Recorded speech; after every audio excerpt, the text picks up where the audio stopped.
The events of this story happened when I was 21 and in my last year of college. I'm 34 now and still having terrifying flashbacks from this Halloween.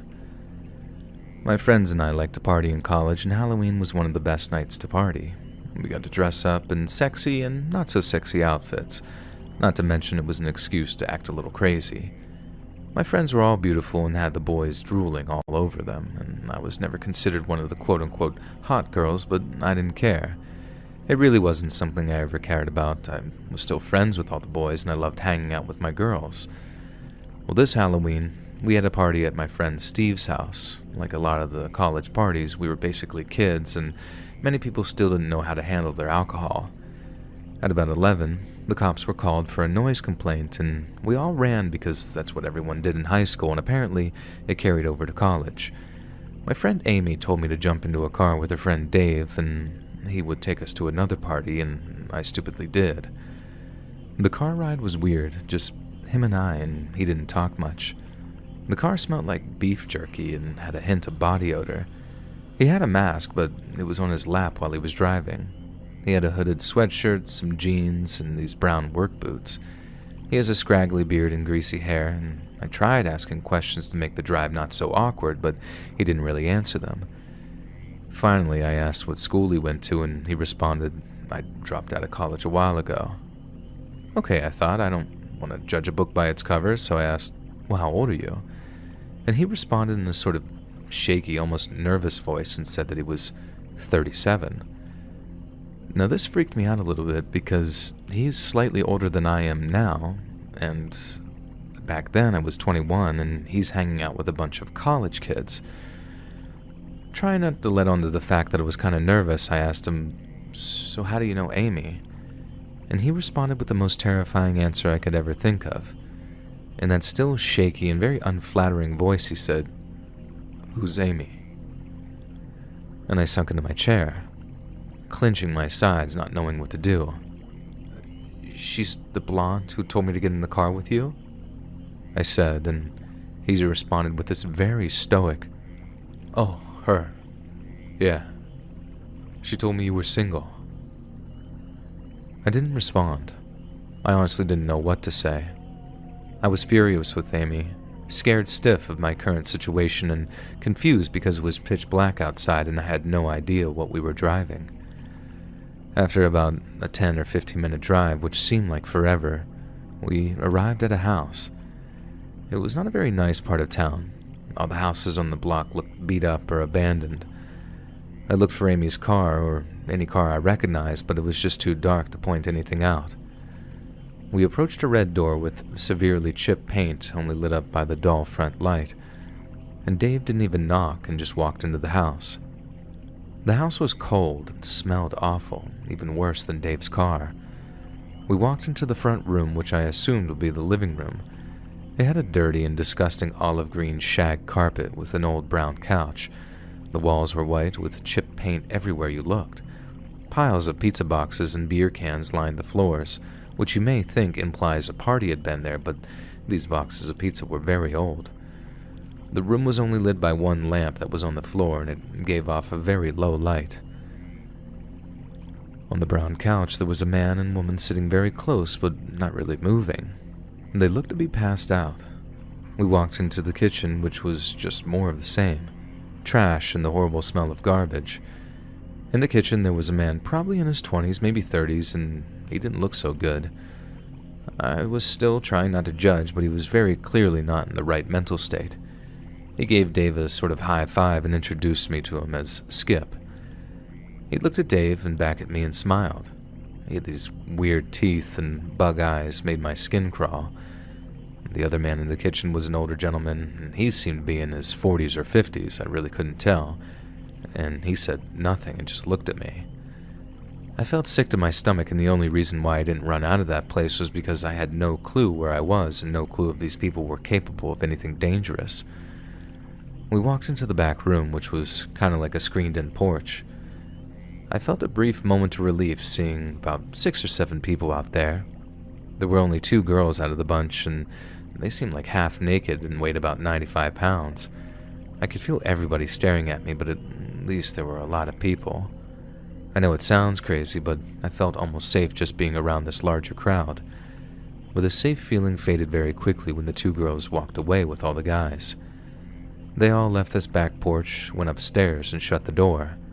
I didn't even want to know what was going to happen in that situation, but the conversation they were having outside told me everything I needed to know. As I sat in the screened-in room trying to think of my options, Dave finally spoke up and said, "I think you're really cute." I said thanks and just kind of shrugged it off. He got up and started to rub my back and started to breathe very heavily. I should say this was behavior that I was not used to. Boys didn't really talk to me like this, and certainly they didn't rub my back like that either. After about 5 minutes of the most unpleasant back rub I had ever had, he stepped in front of me and just sort of stared at me. He didn't do anything. He just uncomfortably stared at me, and he was way too close to my face. I said to him in a sort of terrified voice, "I'm sorry, but I'm not that kind of girl." And he says, "I don't know about that." I can still hear the seriousness in the tone of his voice. I could feel the tears coming, and then nothing short of a miracle happened. One of the girls who went upstairs began to scream erratically and cursed everybody out in the room.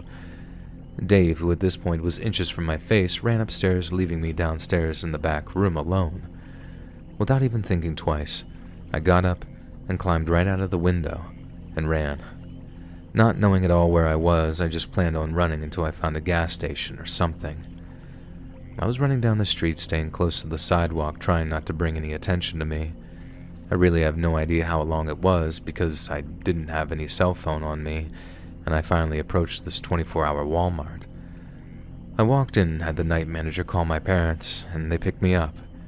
It was about 30 minutes from my house in a small rundown town. The worst part about all of this was when I was waiting for my dad to pick me up, Dave and his friend, Skip, walked into that Walmart. They didn't see me, and I couldn't believe it was them in there, and they almost looked as if though they were actually looking for something, maybe me. The next day, Amy apologized all day, crying her eyes out, and I did forgive her, but I was still so shaken up by the entire ordeal. Every now and then, I'd see an old beat-up maroon-colored Buick parked at my work or school, and I'd start to tremble in fear. It's now been over 10 years, and I still haven't yet to get over the mental trauma from that night. I know it could have been a lot worse for me, and I'm lucky that I left with no physical harm, but I still wouldn't wish that experience that I had that night on my worst enemy. I also haven't seen Dave, Skip, or any of the people I met that night ever again. I urge you to please be careful if you choose to go out this Halloween, and always know where your friends are, because you may end up somewhere you don't want to, and you may not be as lucky as I was.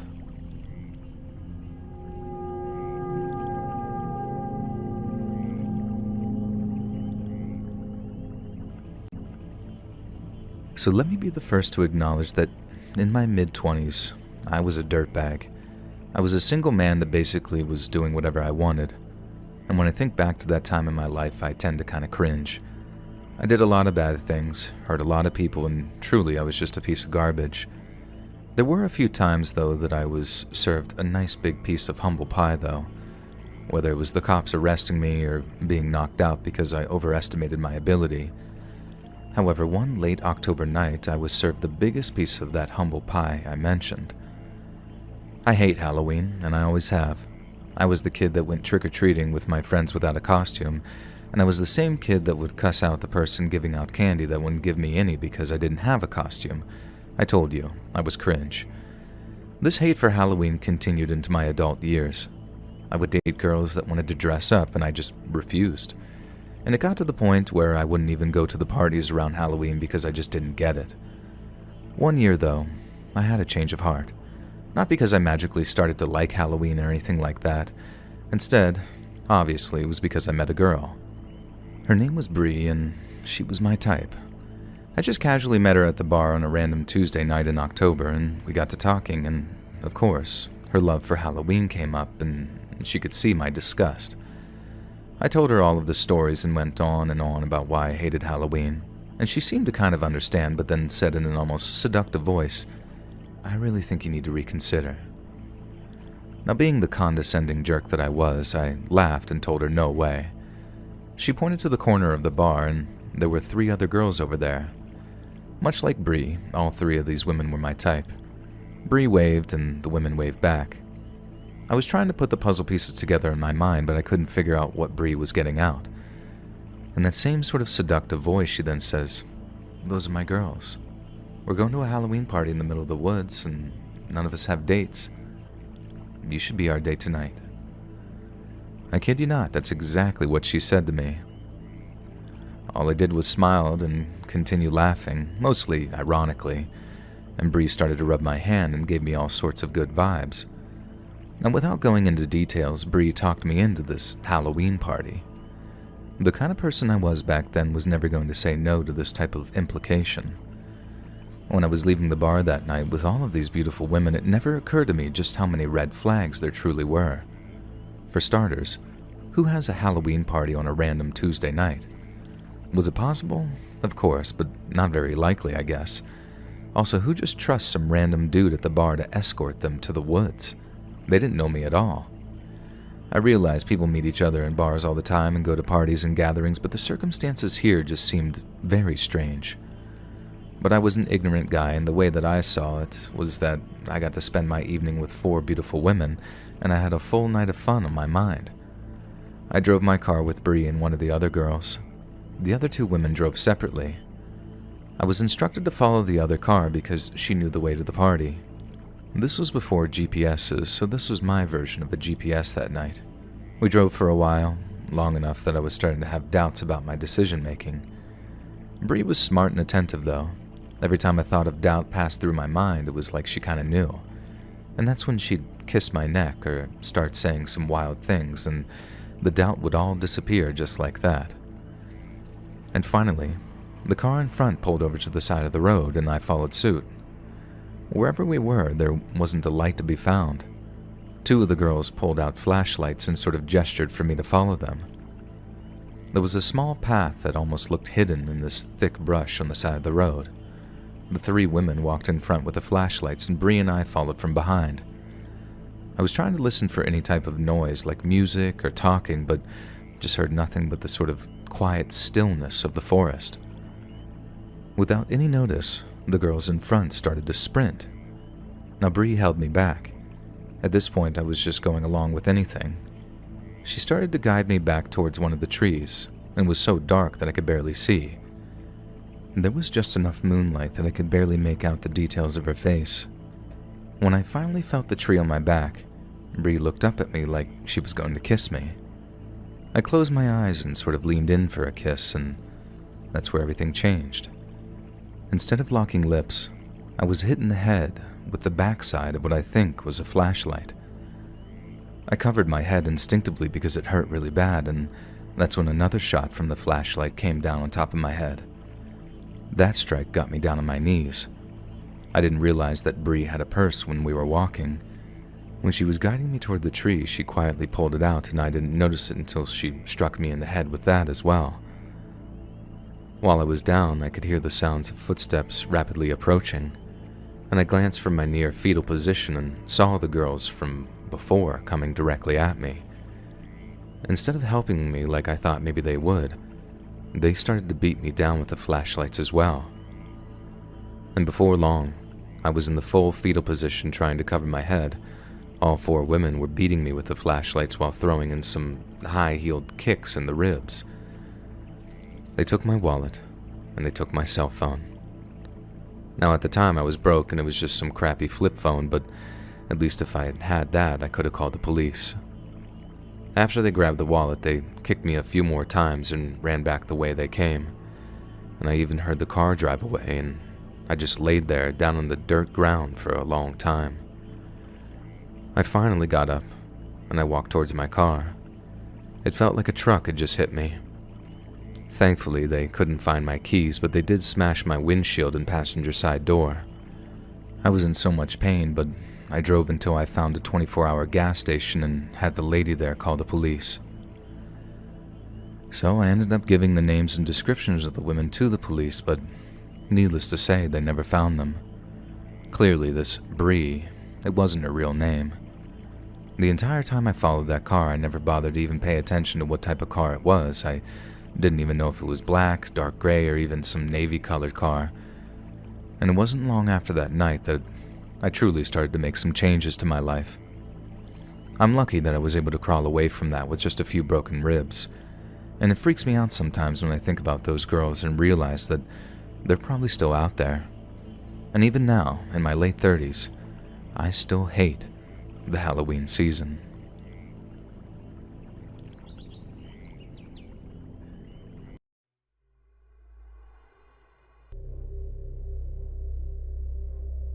This happened to me a few years ago. On the day of Halloween, me and my siblings were giving out candy for trick-or-treaters. We planned to scare some kids with our costumes, and we had a nice and creepy setup. It was all going really well. We scared a few kids and gave out the candy as planned. Then all of my neighbours who were giving out candy eventually went back into their houses at about 11 PM because it was getting a bit late. It was about 11:30 PM when we noticed that there was a man in the middle of the road, about 80 feet away from us, just staring at our direction. We shrugged it off and thought it was just some douche that wanted to scare us. About 15 minutes passed and the man was still there. He suddenly walked towards us and held out his candy bucket and said, "Trick or treat." We started to get a bit nervous, but what could we do? We gave him some candy and the man went back to his spot from before and kept staring at us. We thought it would be better to go back inside, and so that's what we did, creeped the fuck out by this guy. We all stayed up late playing video games and eating snacks. I got up and went to the kitchen to get some more snacks when I got curious about the guy and wondered if he left. Me, being 100% positive that he wouldn't be there, checked the window where I could be able to see where he was at before. What I saw next still haunts me to this day. The same man was now in the damn driveway. The creepiest part was that he was wearing a f***ing Leatherface mask and he was waving at me when he spotted me. He then put his index finger to his lips and went, while holding something behind his back. I was so shocked that I couldn't scream. I wanted to, but I just couldn't. I went back to my room and told my dad about it. He got up and went outside with a pistol, but couldn't see anything and just told me to go back to sleep. I literally did not close my eyes for the whole night while my siblings slept like babies. At around 3 AM, I heard some rustling outside my window. Knowing it was him, I was too scared to check my window and just froze trying to make out any noises. I then heard some knocks at my window and I could tell that he attempted to open it. Too scared to get up, I reached for my phone that was right next to me and called my dad and told him what was going on. He went back outside and told me that there was nothing. Eventually, the noise stopped and I went to sleep somehow. I soon forgot about it, and when I brought it up a few weeks ago, my dad told me the real truth about what happened that night. He said that the first time he went outside, he saw a man with an ugly mask, and he just waved at him and walked away, holding a basket full of candy. The second time, he only found a note that contained the phrase, "trick or treat." I don't know what this man's intentions were, and I don't know what would have happened if my dad had not gone out the first time with his pistol, and it still creeps me out to this day when I think about it. I don't know if that man was just being creepy, or if he had other intentions in mind.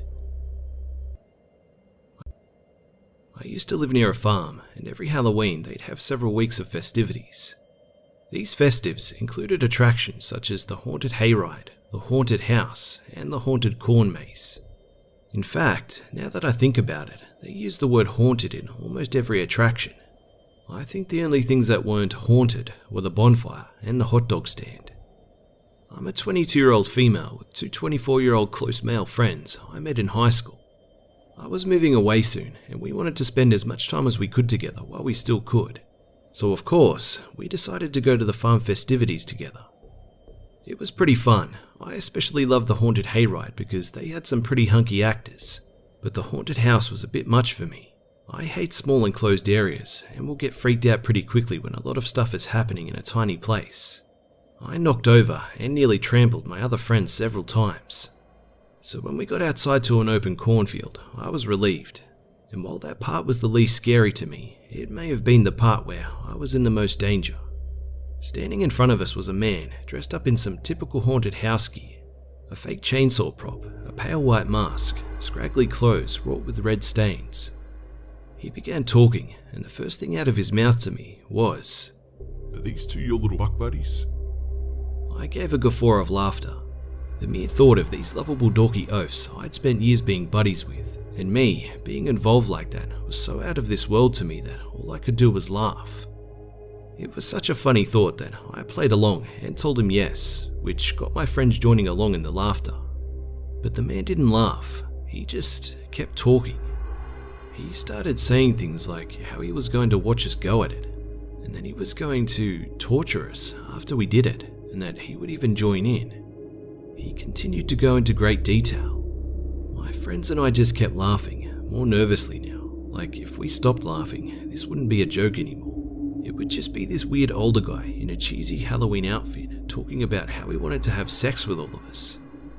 Finally, he revs up his chainsaw prop and tells us that we have 10 seconds to run, and if he catches us, he's going to murder my two friends and rape me. Relieved to finally get away from this guy, I burst off into a jog through the cornstalks for a bit and then begin to taper off into a walk again. But my two friends keep yelling at me to run. Confused and frustrated because I'm lazy, I oblige them and continue to run until we arrive at the next part of the haunted house. I ask my friends who kept telling me to run, and they tell me it's because the man was right behind me the whole time. The part that makes this whole thing seem a little bit more sinister than just a corny haunted house actor was what came while we made our way to my friend's car in the parking lot after enjoying the rest of the attractions. We came across a man hanging around while we made our way through the dark. He asked us how we liked the fair. He made it seem like he was on edge about entering or not, which doesn't make much sense now that I think about it. Why would some guy be hanging around the parking lot deciding whether or not he wanted in, especially since the farm was only half an hour away from closing? The part that stood out to me was, as we said our goodbyes to the strange man, I felt his eyes rake up and down my body, and he asked me how I liked the part in the haunted house in the cornfield. I'm sure that if this guy had really tried anything, he would have been in for a nasty surprise. As a teenager, I received my black belt in a form of Korean martial arts based around self-defense called Tang Soo Do, but I wonder if things would have been different for another girl that night. One with perhaps a smaller frame, a meeker inclination, and maybe not traveling with two other guys, each over 6 feet tall. This happened to me on Halloween of 2015. My friends and I, Jack, Will, Lucas and Sarah, had all made plans to go trick-or-treating together in Will's neighbourhood. It's important to keep in mind that Will's neighbourhood is not the safest. There was the occasional druggie and drug dealer, but other than that, his neighbourhood wasn't too bad. It was 8 PM and I was all dressed up in my Scream costume with the fake blood all over the mask. I got a call from Will and I accepted the call. "Dude, where are you? We're all waiting. Lucas, Jack and Sarah are all here. Hurry up, man." Will exclaimed. "I'm on my way," I said. I ran all the way to Will's neighbourhood and saw them waiting. Lucas was dressed as a clown, Sarah was Fiona from Shrek, and Will was dressed as Popeye from the Disney cartoon. We all gave each other hugs and we were on our merry way, going door to door screaming trick or treat. Everything was going just fine. We finished the last house and we were satisfied with the amount of candy we got, so we decided to go back home. Since Will was already in his neighbourhood, he was the first to leave. We were nearing the gate of Will's neighbourhood, and as we were walking through the gate, Lucas pointed out a Toyota van slowly following us. We all tried to reason as to why this van was following us, but we were all low-key scared shitless. We all decided to speed walk out of Will's neighbourhood, and we were huddled together because we felt safer that way. The entire time, I had a strong feeling of eyes staring at the back of my head. It made my skin crawl knowing that some creep was just watching us. As we were walking, the van suddenly sped up to the left of us, and the window rolled down. I was met with a skinny man with bloodshot eyes. He smiled at us, and I saw that he only had roughly 6 teeth, all of which were terribly yellow. My creeper alert went off instantly, and it felt really hard to breathe with this man staring at us. We stared back at him, and then he said, "You kids want some more candy?" And stupid Sarah said, "Sure." Now, keep in mind, Sarah was one of those people who could never say no to anybody or anything, no matter what they asked for. But myself and Lucas gave her the face of, "Are you crazy?" We noticed the man reach into the back of his car, and he came back with 3 bags of what I assumed was candy. He handed one to each of us. I opened the bag and saw your usual candy, Snickers, Twix, etc. Sarah said thanks, but before we could leave, he said something that gave me goosebumps. Enjoy those candies, kids. They're extra good. And then he drove off. Myself and Lucas were creeped the f*** out. A few minutes later, and we were all home. It was about 12 now, and I was tired. I poured out all of the candy in my bag, and I was happy to see so much candy lying on the ground in front of me. I grabbed the bag of the candy the man gave us. I had a very bad feeling about the candy in there. So just to check, I grabbed a fun-sized Snickers bar and I split it in half. And I saw something that will haunt me forever until the day I die. In one of the halves was a razor blade. I frantically grabbed my phone and called Sarah and Lucas. I warned them about the bag of candy the man gave each of us. I filed a police report the next day and I gave them a description of the man and his vehicle, handing the officer the bag of candy the man gave us. Unfortunately though, the man was never caught. I never went trick-or-treating ever again. To all you parents out there, please check your children's candy every Halloween, because you never know what type of sick f***s are out there.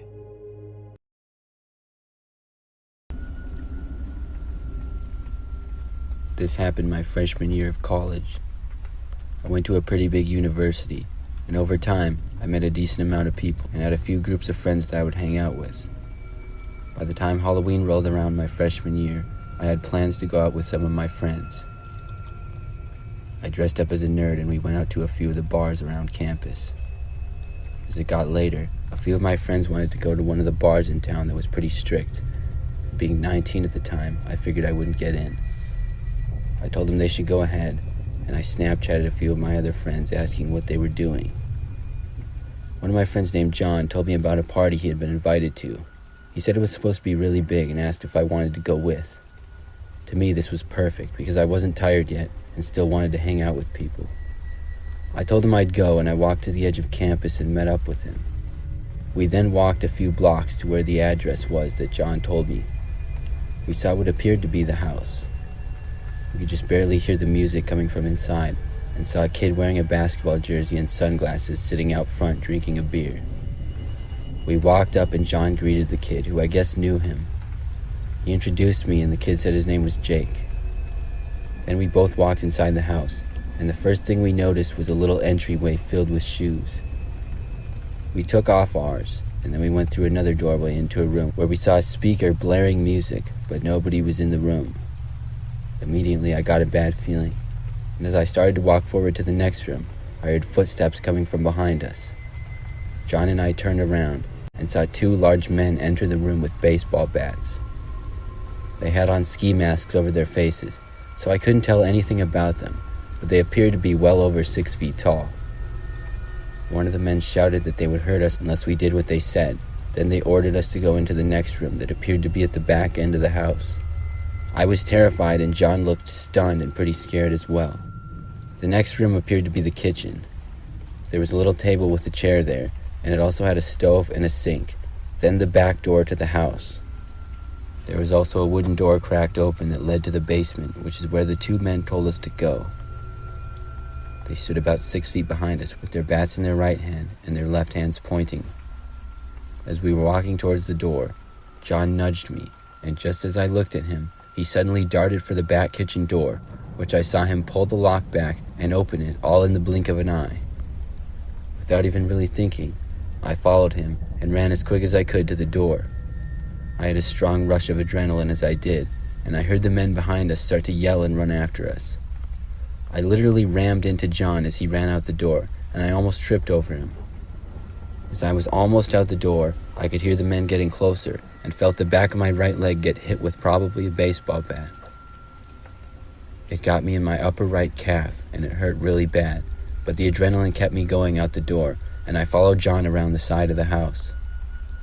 The longer we ran, the more my leg throbbed, but we seemed to get a little bit farther away from the men who were behind us, and as we passed by 2 garbage cans that were on the side of the house, I pushed one of them over to try to slow the men down. John started yelling as he ran, and by the time we reached the street, we didn't notice the men chasing us anymore. I ran with John all the way back to campus before I basically collapsed from being tired and the pain from my leg. We called the police and then told them the address of the house and everything. Apparently by the time they showed up, nobody was there, and the house was vacant at the time, but was owned by a guy who typically rented to students. I'm sure that John and I narrowly avoided something terrible that night, and I had a really sore leg for a few weeks, but other than that I was fine.